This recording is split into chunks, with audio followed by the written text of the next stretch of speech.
Welcome to Deep Dive with Dr. D. The entire goal of this podcast is to help you see that you have it within you to do amazing things. Where did we leave off at the last episode? Well, the darkness had lifted, and I left off with over 6 months, or well over 6 months, I think over a year in recovery. I was in school and I was gainfully employed full time. I was now a very, very active and involved father. I did go through what would be my second divorce. That relationship and marriage, the total time would only last 2 years. I remember that being a difficult decision. I talk about that on the last episode. And so I left off with moving into my own place. I remember it well. It was a top floor in a house that was converted into 2 apartments, and I had the top floor.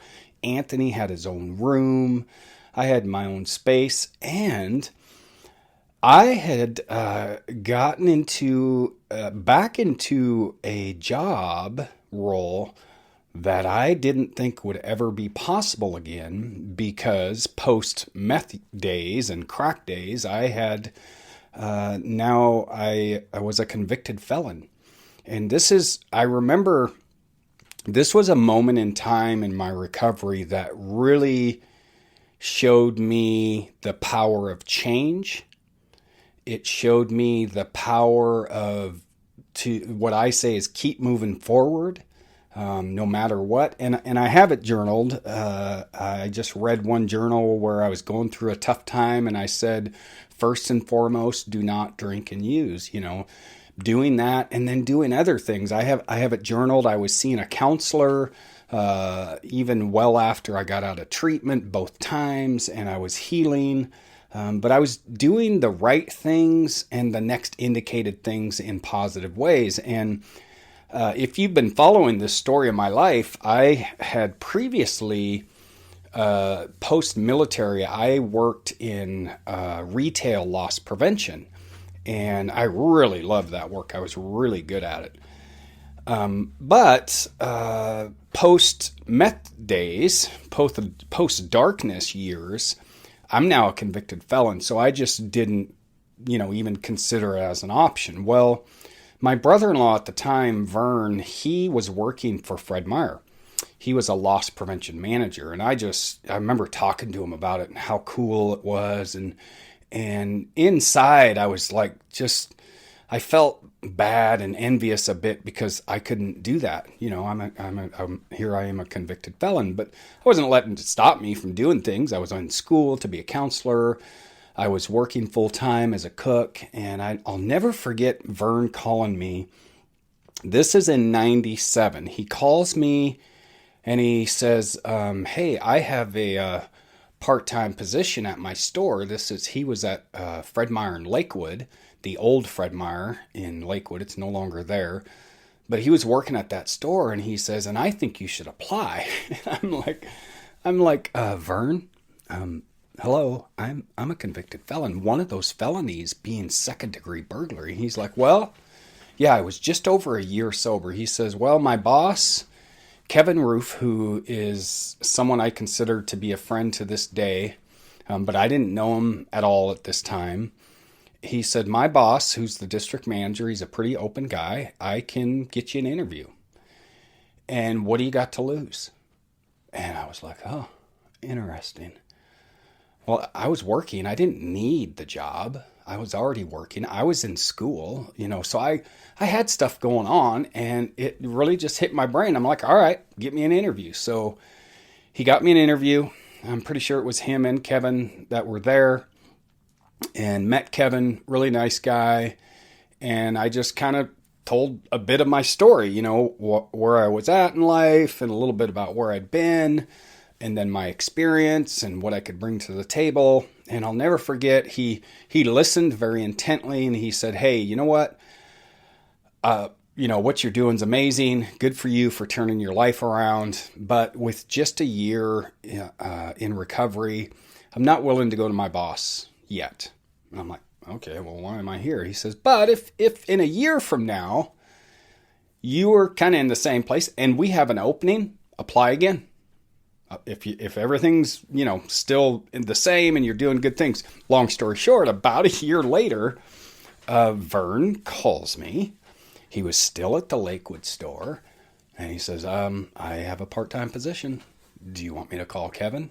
And I was still in school and still working. I think I was at the Tacoma Mall, or maybe I ended up managing a store at the Tacoma Mall called The Locker Room.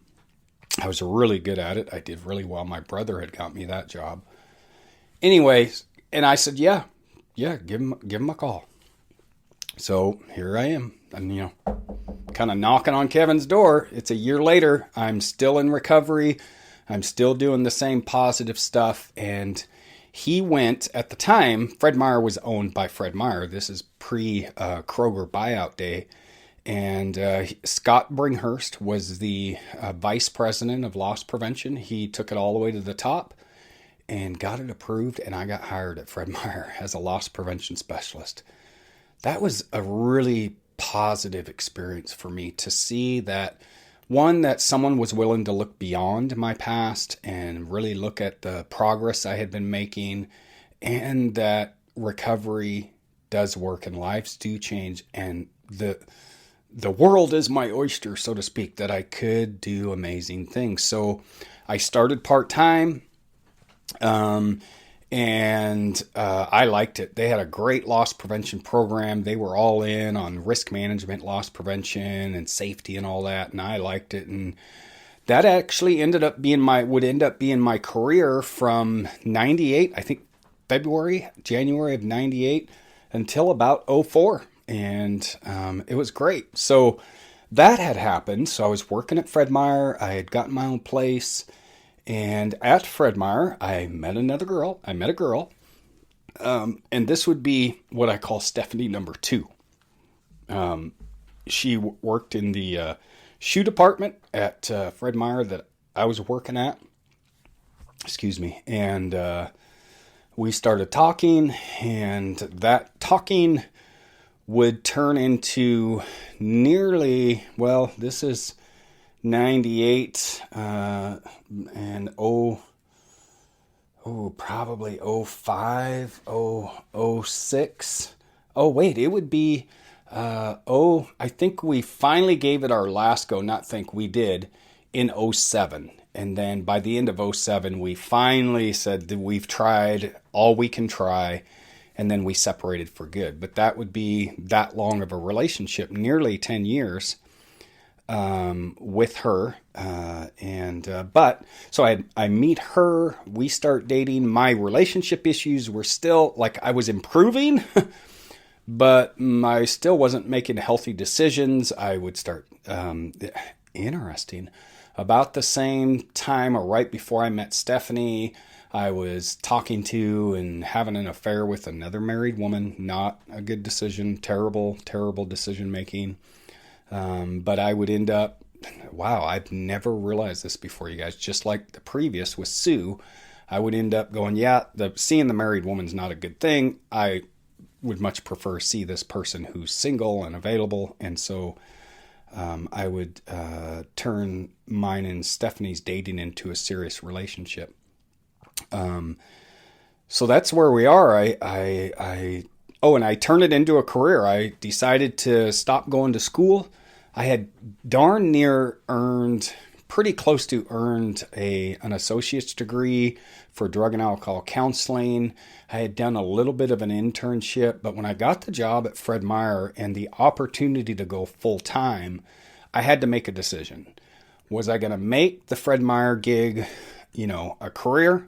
Or was I going to go into the counseling arena? And I made the decision to go all in with Fred Meyer. And I was good. I was really good, obviously, right?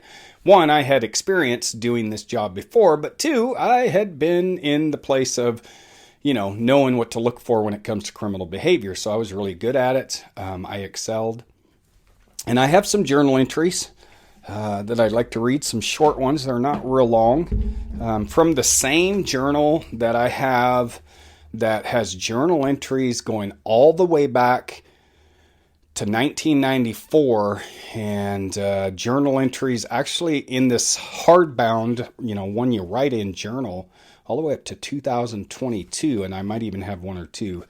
But this is where we are. May of 98. Time seems as though it is on a fast course. It's hard to believe this year is near half over.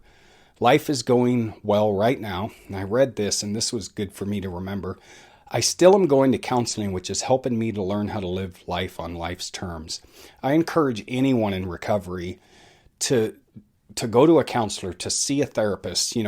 Treatment is great, but treatment, in my view, for me, for sure, was not enough. I needed ongoing therapy, literally for years after counseling, to heal from my childhood trauma, to learn how to have healthy behaviors. It's actually through counseling that I would learn skills to manage my anxiety, to learn to be a better person in a relationship, to make healthier decisions, to be a better employee at an employer. So counseling's always good for me. And this is where I have it. So this is that May 1st of 98. I'm enjoying being back in loss prevention.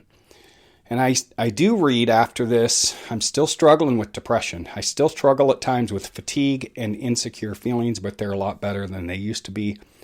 I believe in myself now more than ever. And this is where I'm on my own. June 10th of that same year, 98, life is either changing.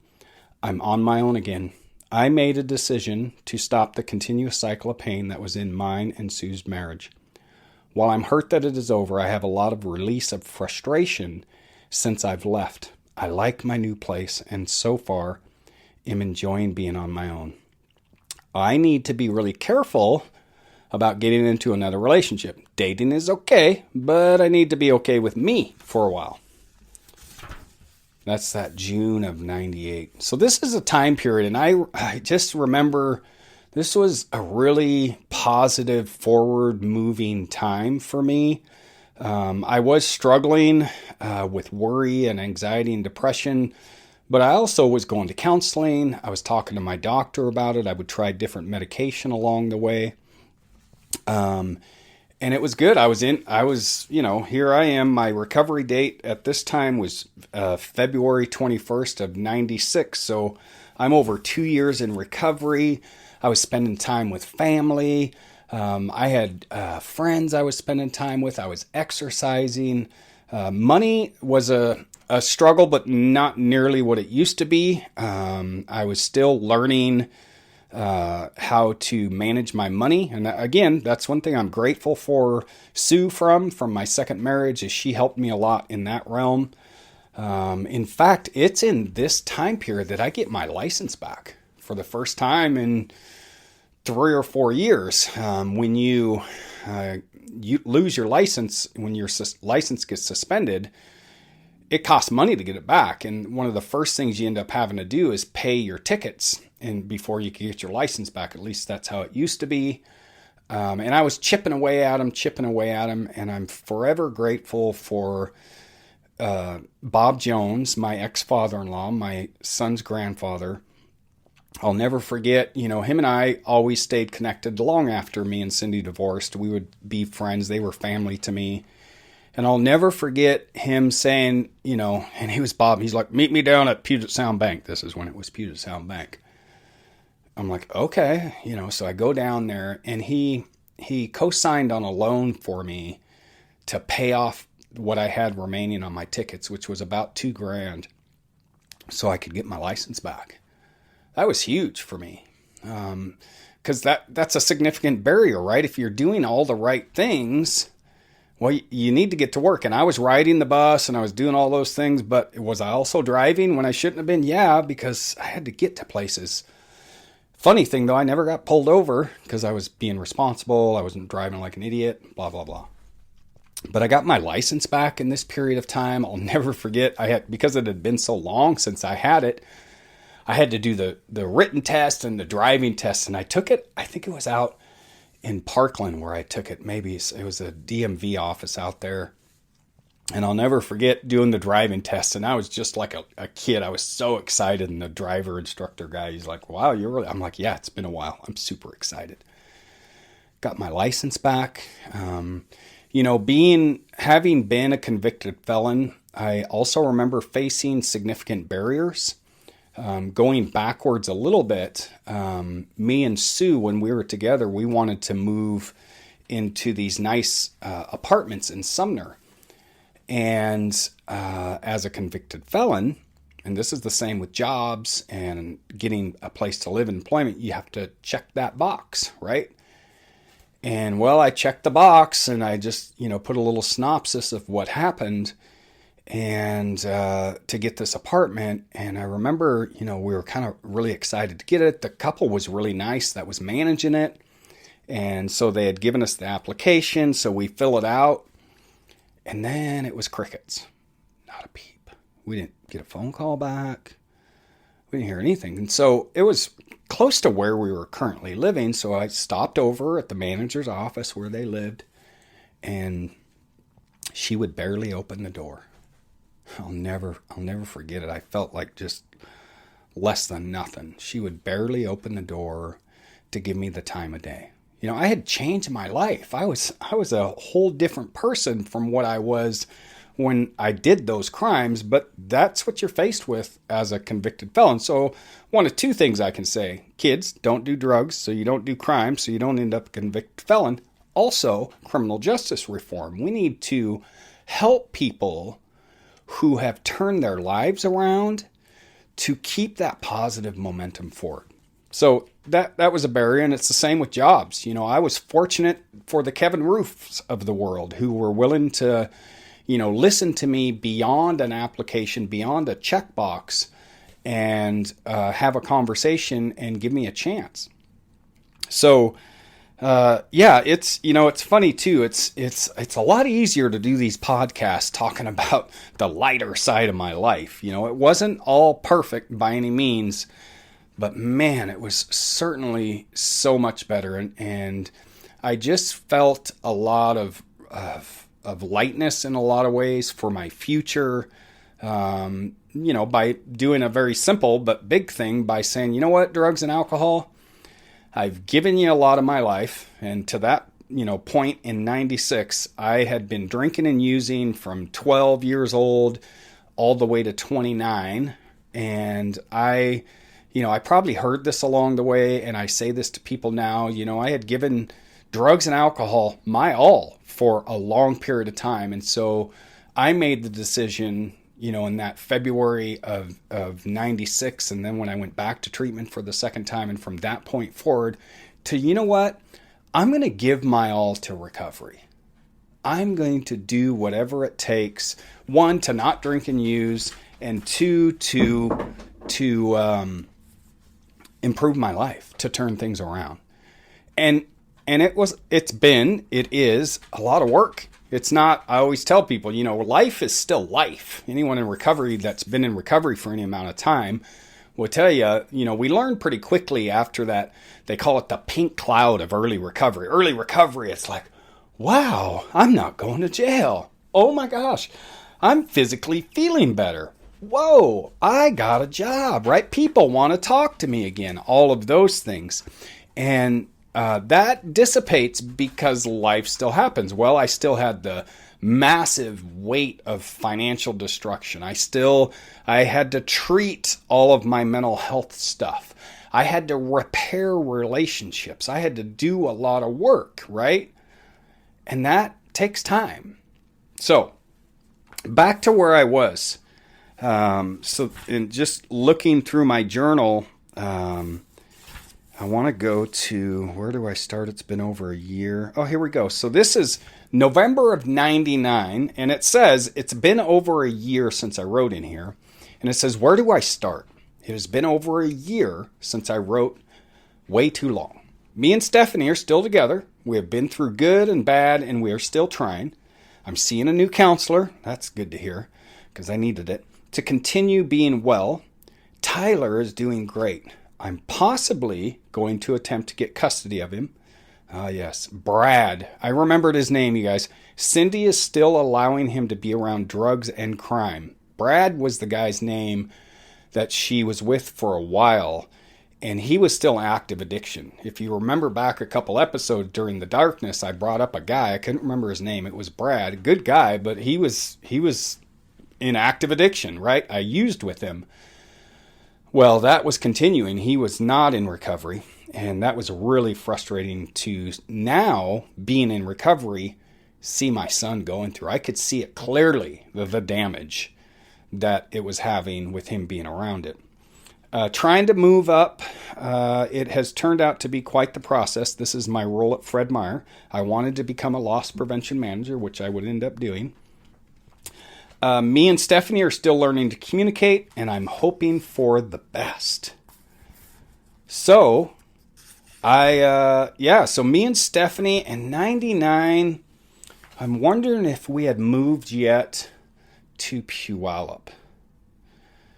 Because if I'm remembering right, her and I moved in together. She moved in with me in my apartment on Park Avenue. It was right off of 64th and Park Avenue in Tacoma. And then we moved, I remember the blue house. We moved out to this big, no. Here we go. We moved into a townhouse right behind blue house that actually comes later. We moved to Puyallup into a townhouse that was bigger. It was roomier, and it had a little backyard, and it was nice. I remember the friends we had, the neighbors we had there. And so we were, this 99 era kind of time period. We were navigating our relationship.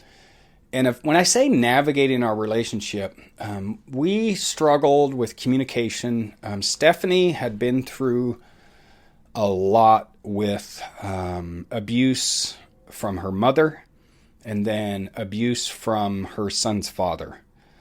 She has a son named Nick, and it would be in Puyallup where, because we would have Nick and Tyler. Tyler still remembers hanging out with Nick. She would get him every other weekend. The dad had full custody. I don't know how he ever got full custody, but he did. And I don't think it was anything formal. But alas, I said alas, Megan. I hope you hear that. I'm trying to say it less. That's just one time in this episode.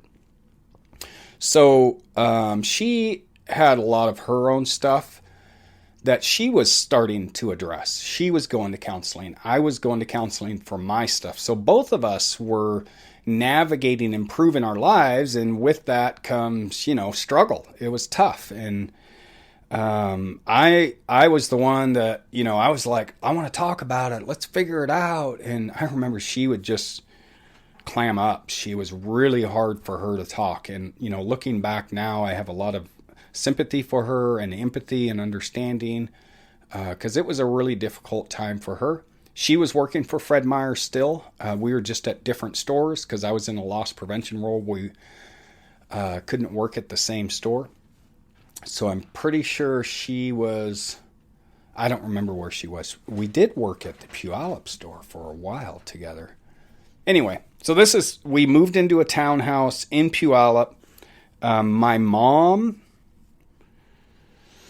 I don't remember if she was in Spokane yet or not, or if she was still with Ed.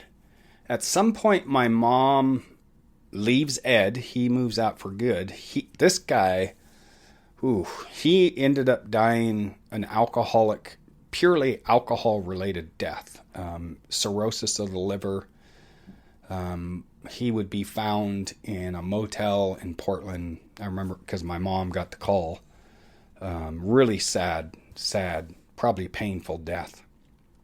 But mom would leave him, and she would end up meeting a guy and moving to Spokane. I don't know how she ended up meeting a guy that lived in Spokane, but she did. Yeah. So here we are. Let me go to another period. I just got home from work. Me and Stephanie are struggling. This is 2000, right? I remember, the ticking of the clock. Is the world going to end in 2000? Well, it didn't. It was fine. Here we go. This was a really, really cool time. This is May 8th of 2000. Today is filled with the feeling of accomplishment. I was promoted to loss prevention manager. I completed a long-term goal I set for myself 2 years ago. I truly believe in myself today. I know through hard work, patience, and the willingness to keep moving forward, I can accomplish whatever I set out to do. I thank God for my sobriety, Tyler, Stephanie, and all the others who have helped get me to where I am today. And I hope Kevin Roof listens to this because I'm appreciative. I'm still grateful to him for giving me the opportunity. Vern for giving me the opportunity. And, you know, Kevin really mentored me in a lot of ways. He would help me become a good manager. He would help me with communication and all those things. My first store, because as a manager, you get assigned a store. I would fill in at some stores until a store opened up, and I would end up getting the Midway store. It's the Fred Meyer up near the airport on Pacific Highway, and I would commute. So we would end up moving from that townhouse to what I said earlier was a blue house. It was a big blue house. It was more than what we needed, but we're like, oh yeah, let's move into a bigger house. It was a little cramped in the townhouse. I think at the time, I know, she was wanting to try to get Nick full time. His dad was a piece of work. He was abusive. It was crazy. And I, at the time, was considering trying to get Anthony full time because he was continuing to be exposed to chaos and active addiction with Brad and Cindy's dysfunction. So I think that was probably part of the reason, and we had a good relationship with the landlords. They owned the blue house, and they owned the complex behind it. This is also a time when my brother, Bob, I mentioned, I think in the last episode, that his second marriage ending was really devastating for him. Really, really hard for him.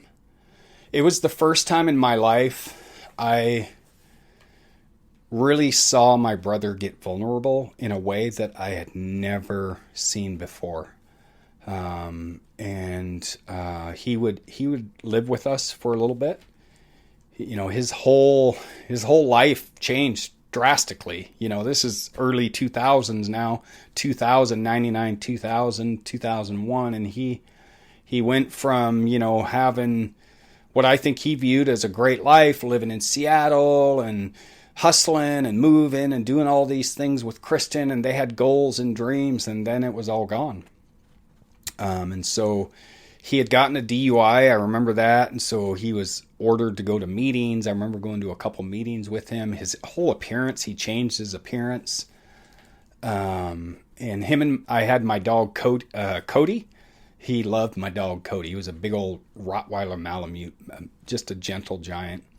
Him and Stephanie got along well. They had a good friendship. I remember my insecurities, they were pretty strong in this period of time, and I thought, you know, he was going to try to get Stephanie to cheat on me with him. It was like, oh God, David.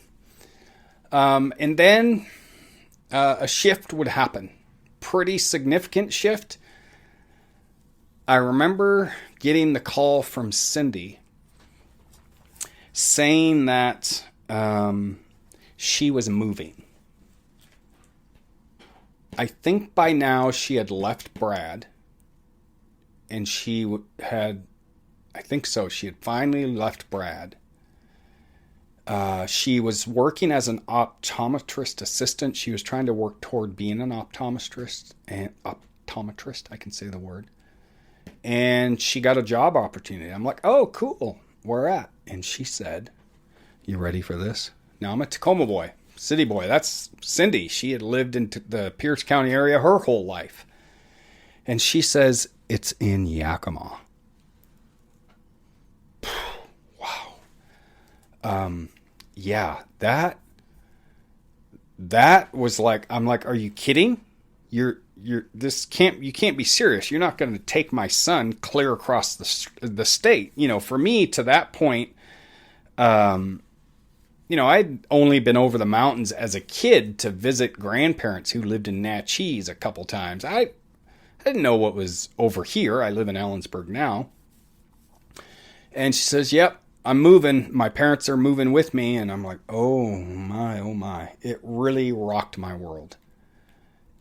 it was devastating for me because I was a very involved dad. You know, I would go to my son's school events until, of course, they required me to do a background check. And then I had been going there for a long time. And then all of a sudden they're like, oh, we need you to fill out a volunteer background check. And then all of a sudden I couldn't go anymore. Another barrier. I'd completely changed. Anyway, so she moved. That was hard. That was really, really hard. And so doing what I did in life, again, I'm in recovery. I'm like, well, I've got to figure this out. I want to be there for my son. So we started, I would go over there once a month, drive over there. I don't know that she ever brought him this way, but I did what I did to see my son.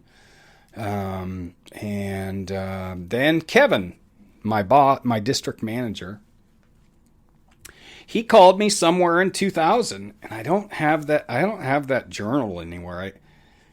I wonder if I was journaling somewhere else at this time. But anyway, he calls me and he says, David, your son moved to Yakima, didn't he? I'm like, yeah, Kevin, you know that. Don't be a jerk. And he's like, well, he says, we're opening a store in Ellensburg.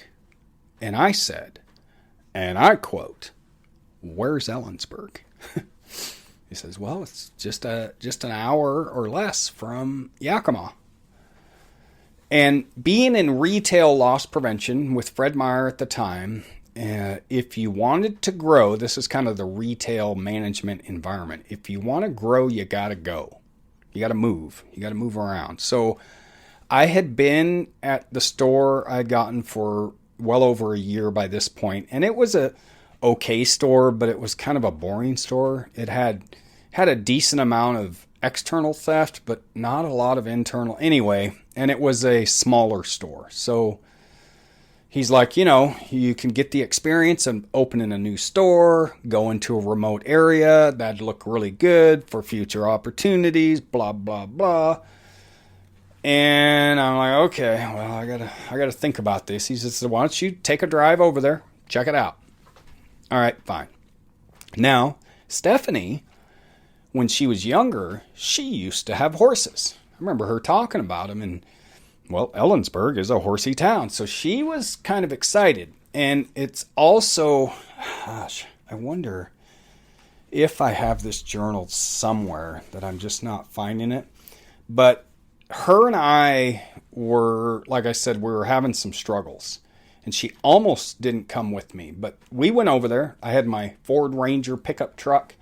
And I remember driving over there. And I'll never forget the first time I drove down what is now University Way, coming into town.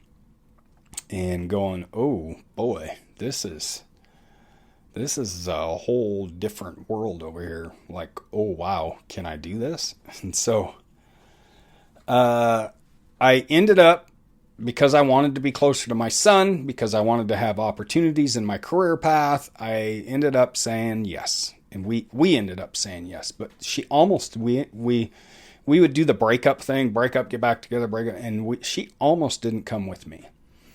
The first place I found to live, it's still there, and I'm grateful to Dave Camarada for being willing to rent to me kind of sight unseen, because I had to get a place pretty fast. The store was scheduled to open in June of 2001, and all the management team needed to be on site by April 1st of that year. And so I had this big, large dog, and a lot of places don't want to take dogs. So the only place I could find was a little tiny duplex, little one-bedroom duplex on Water Street. It's right on 15th and Water, or 14th and Water.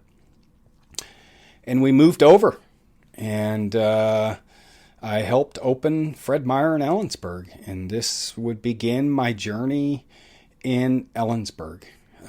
I do need to talk about my biological father, and then I'm going to close this one up. So if you remember the episode where I do an internet search in 96, when I got in recovery, it wasn't long after It was probably late 96, early 97. I got on the computer, probably AOL, and I wanted to have confirmation of, this Danny Douglas guy that was on my birth certificate. I was using his last name now. I had to legally because that's what was on my Social Security card, and that was on my birth certificate. And I had found him, and he and I would actually maintain a relationship for the most part until he passes in, and you would think I would know this, but I want to say, has it been 10 years? It feels like it's been about 10 years. I have pictures now and copies of him. I'm grateful that I found him. And I think I said this in an episode. The day he walked into that Subway and I was working, I knew who my real father was. And I would, in counseling, I know I talked a lot about my struggle with how could he, have just abandoned me. But I tried my best to work through it. So, I would say we had a good friendship. And I brought that up because going over to see Tyler on a couple occasions before we actually moved to Ellensburg, I remember borrowing his van, and me and Stephanie would come over and sleep in his van. He had kind of a old school, like 90s custom van. But he would remain a part of my life. I would have times where just my struggle with him not being there when I was a kid would just be too much. And he was always receptive to my views. He never once was like, well, screw you too. If you don't want to talk to me, I won't. He was never like that. I believe he had truly changed his life. Because he didn't drink. He had said he had quit drinking. He was liked. Everyone that I met that knew him liked him. I believe that he had turned his own life around. And so we had a really good bond through electronics. He and I would build computers together, talk about all the massive changes that were happening in this time period of technology.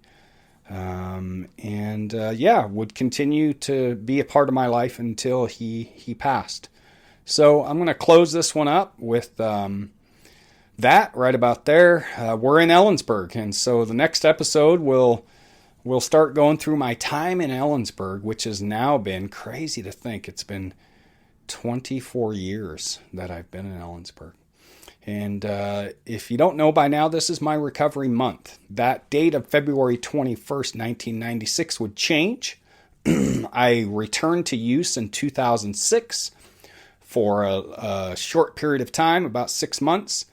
And now my recovery date is March 25th of 2007. So this is my anniversary month, and it's great that it wasn't planned that my podcast this month is all about recovery. I'll probably get to that about 6 month window of active use in 2006, 2007, that it was pretty chaotic. It was pretty crazy.